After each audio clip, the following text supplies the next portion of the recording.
BNP নারীর ক্ষমতা এবং মূল্যায়নে বিশ্বাসী বলে জানিয়েছেন সমাজ কল্যাণ, মহিলা ও শিশু বিষয়ক মন্ত্রী ডাক্তার AZM জাহিদ হোসেন।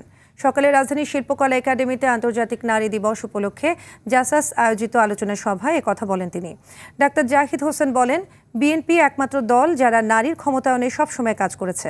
শহীদ প্রেসিডেন্ট জিয়াউর রহমান এবং খালেদা জিয়ার নারী সমাজের উন্নয়নের অবদান অতুলনীয়।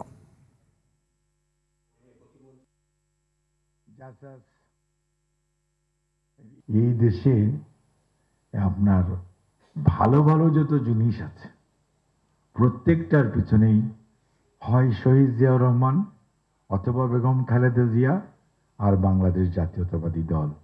সেজন্য জনাব তারেক রহমান আমাদের যে ফ্যামিলি কার্ড, এটি কিন্তু পুরুষ পাবে না। যে মা